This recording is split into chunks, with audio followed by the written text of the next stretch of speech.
Hello everyone and welcome back to another AFK journey video. So Bonnie has been dominating the AFK stages. Splash has shared some replays with me. Like as you can see here, he's over 4,000 AFK stage progress. He told me he was stuck on a stage for 2 days and then he managed to clear it using Bonnie. And basically Bonnie is going to be used in place of, for example, Tunisia in some comps, or sometimes you're going to replace Carolina for Bonnie. In this team specifically, no Tunisia, you're going to use Bonnie instead. And then for the final hero, sometimes people run Aradin, sometimes they run Tassi. But basically the team combo is going to be Iron Almas, those cannot be replaced. And then Bonnie, number 3. And then you can either try Tunisia and Aradin, or Tunisia and Tassi, or Carolina and Aradin, Carolina and Tassi. Those are basically the team comps. So Iron is going to ultimate and immobilize all of them. Almas is going to elongate the duration of that. Tassi goes into the back. So already look at the debuffs onto the enemies. I think Bonnie is going to be really good for the stages where the enemy deals a lot of damage. I remember that these flowers can deal a lot of damage, and so that is really good because I look at this right now. Almost all of the enemies at just 20 seconds in have their maximum debuff of the aging magic. And there you go. So you're going to have the haste debuff of 50, attack debuff with the charms and the sorcery charms. It's up to 45% attack debuff. And you're also dealing that damage per second. And now look at this. So Carolina did go down, but Tassi should be able to solo it from right now. There's good synergy between Tassi and Bonnie because Bonnie's damage is going to keep ticking every second. Tassi is going to hypnotize them for longer and also deal that damage per second when they're in the dream state. And Bonnie's still alive. Bonnie really has not too many issues surviving, at least for AFK stages. And even in PvP, she has a pretty good job. She does a good job of surviving. So there we go. And the debuffs are really important because you're seeing that the damage dealt, they killed the Carolina. Iron has almost died a couple of times. Almas has procced his back into range form. And Tassi took a lot of damage at the beginning. So definitely the debuffs were a lot of value here. But also the damage dealt by Bonnie was not bad. 27 billion. And she is plus 15 exclusive equipment. He didn't even have her optimal charms. Now the optimal charms for her are for AFK stages and for PvP. Sorcery charms or insight charms, because these give her a skill power that's going to increase the value of her attack debuff up to 45% when they're max stacked with the aging debuff. And then the insight charms give skill power, but they also give health to make Bonnie tankier. Sorcery are more offensive option. They give a longer duration of her stun with their ultimate cast. So this is a really good combo people are using, and like you've just seen here, Splash has managed to get over. He's cleared a stage that he was stuck on for 2 days, and he's over 4,000 AFK stage progress. Okay, let's take a look at another replay that he has here. In this team, he's still using Tunisia, no Carolina, and he's using the Bonnie. Okay. And no Arden actually using the Parissa here. Let's see what happens in this team setup. So these are regular stages, not talent stages, because he's cleared all of the talent stages up to 2,300, I think. And, okay. So we have the debuffs onto the enemies. It is now onto 3 enemies. 2 enemies are still not debuffed yet. But after the Iron Immobilization, that deals magic damage that helps spread the debuffs by maxing out the stacks. And now all the enemies are debuffed, basically 20 seconds into the match. It's just looking easy, right? Tunisia will work well because she can fully lock down the enemies. Like Iron, Tunisia, Almas is usually enough crowd control to not let them really take any turn. And then Bonnie deals that damage per second. Then you, for the final hero, Parissa here, but like Tassi can work, Arden can work. Even Carolina can work. However, for this comp, you would want to have another wild hero because otherwise you don't have the factional synergy. You want to have 3 of one faction. So that was again pretty crazy of Bonnie's capabilities. She's really good for AFK stages. And the debuff she provides, basically you can't even see the full value of the debuff because it's reducing a lot of the damage and also the skill casting of the opponent, which you can't really quantify by looking at this damage chart. And so there's a lot of advantages of using Bonnie. And now we have another AFK stage, 1710, that he shared in the guild chat. And here he is running Bonnie and Tassi. Let's take a look. So again, pretty much similar position. Almost same position, but rather than Parissa running the Tassi here, You have the debuffs onto them, and then look at that. They're already, well, yeah, they're already all haste buffed, debuffed, in 10 seconds into the match. Most of them are attack debuffed. And, yeah, 15 seconds into the match. After this iron immobilization and magical damage, there we go. They're all attack debuffed. So within under 20 seconds, you have all enemies max debuffed. They're all grouped up. They're hardly able to really deal much damage to you or even cast their skills that frequently. And then you just burst them down. So like these teams are crazy because he's making it look like this is so easy. But like he said, he's over 4,000 AFK stage. He's been stuck on these stages for sometimes 2 days at a time. And Bonnie makes easy work of them. So Bonnie is going to be a good AFK stage pusher. There's no question about that. And this is even the regular stages you're looking at right now. In talent stages, she's also going to be good. Because you're going to be running this Iron Almas comp a lot even in the talent stages. So all in all, Bonnie is looking really good for AFK stages. Now after this, I want to show you some PvP replays. Because he sent me some PvP replays where he was fighting in duel mode against other Paragon 4 opponents, because he's Paragon 4 as well.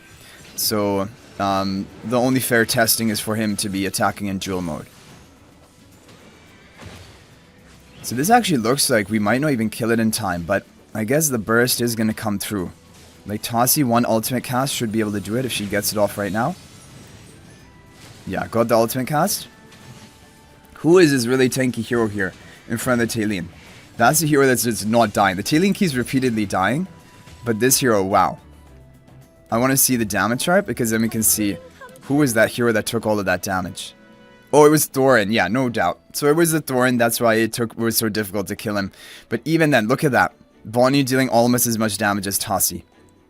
So the thing is, she's great for AFK stages. Now, that doesn't mean that she's necessary to pull, because you can run other AFK stage teams without Bonnie. You can run Carolina here, for example, like we said, Arden, Tamisia. These are all Tassi. These are all heroes which work well in the Iron Almas comp. However, if you want to always have the best AFK stage pushing heroes, then Bonnie will be good. Now the thing is, honestly, like you might think, well, is plus 15 exclusive equipment really important? And I don't think it's actually that important. It's going to increase her damage output, but the real thing you're using her for is for her debuffs and her stun with her skill 1. And she seems to have no issue surviving. Even if she had a bit of lower stats from plus 10 exclusive equipment, she would be fine. It's only that plus 15 maxes out her stats, and then her damage in AFK stages will be the highest. However, I don't really think it's needed. Like, even if her damage is 20 billion, you're still probably going to kill these stages in time. And maybe not this Thorin stage. This was maybe the one exception because he was really tanky. But like most stages, you're not going to have an issue like needing that Bonnie damage to actually be plus 15 rather than plus 10. So she's perfectly functional at plus 10. It's just like the high spenders, obviously any hero which is meta in even one game mode, they want to get them to plus 15 just to max out the full potential. And now after the patch, when we have like enhancement of the plus 20 exclusive equipment upgrade, you'll even want to get it to plus 20 to get all the stats you can for her. But plus 10 is totally fine. And go for the sorcery charms or the insight charms. Balance charms are predicted to maybe be a good option for the Ravage Rum, because in Ravage Rum you don't need like the attack debuff onto the boss. I don't think that's as important. But yeah. Okay, so those were that. Let's take a look now at the PvP replays that Splash has shared with us. Here is replay number 1. And he is running this stall-oriented team like we've talked about. And he's... yeah, I mean, I guess it is duo because this person is not in our server and he's attacking him. And this person is also... well, why do they not have the buff tiles? I'm really confused. How is he attacking this person without the buff tiles? I don't know, because he has 3 Celestial Hypogean heroes on the... I don't know. Let's watch it and see what this is. Okay, so here's a team that he is running. And yeah, it's going to be a full stall team like we've seen before. But rather than even running Damien, he's running Lily May. Like, I would prefer to run Damien because I think a bit of healing would be nice. But basically the idea here was Bonnie debuffed the Diurnal right from the beginning. And then Diurnal was just not effective and he just was getting destroyed. So... I think we did a lot of testing with Bonnie. If you want to take a look at that video where we did the 600 pulls for All Great Gamer, we did like 7 attacks in regular arena and talked like in detail about Bonnie's use in PvP. So you can take a look at that video. But basically, I like to run Bonnie in a team that is really stallish, like a team that is difficult to kill, like Taylene, Tassi, Freastro, and then like Damien, who keeps respawning himself, because then she gets the damage per second over time value and all that debuff value.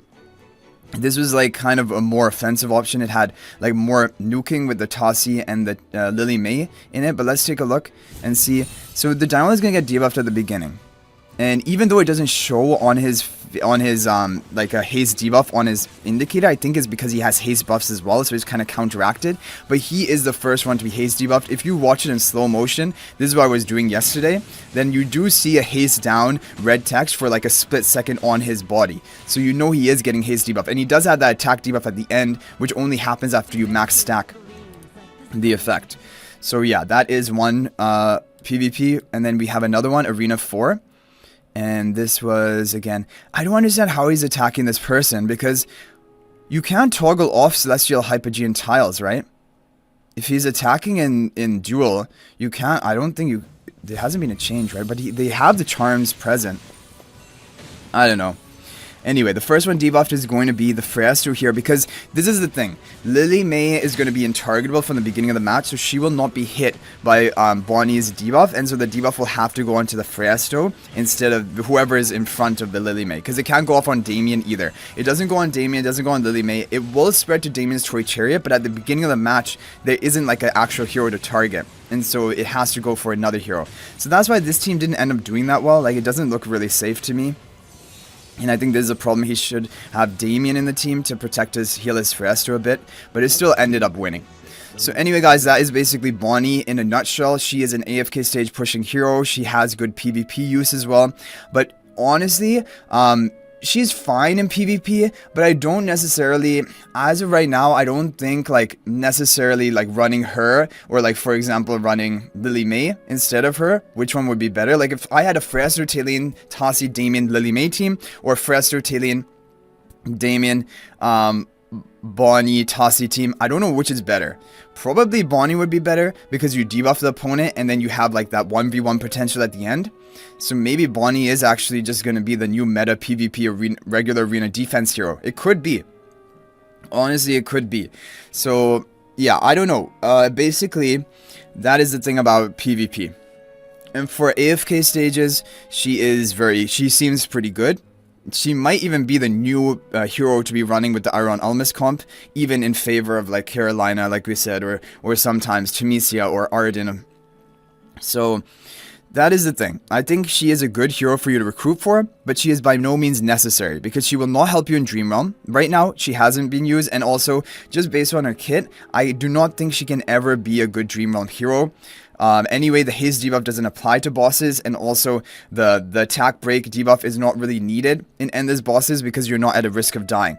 The increased magical damage dealt is at most 20% from your ultimates. Rainier is a 25% damage boost, so like Rainier is already kind of better than Bonnie for bosses, because Bonnie's damage in bosses is not going to be very high, because it's only one single enemy you're attacking.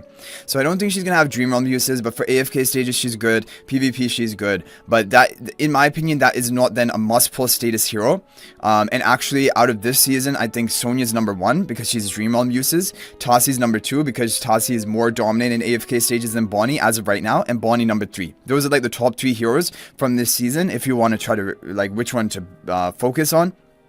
But yeah, that is basically it. I hope you guys enjoyed the video. Thank you for watching. I'll hopefully see you in the next video, and let me know what your thoughts about Bonnie are and how your testing has gone. You can let me know in the comment section. But thanks for watching, guys. I'll hopefully see you in the next video, and until then, everyone, peace out for now.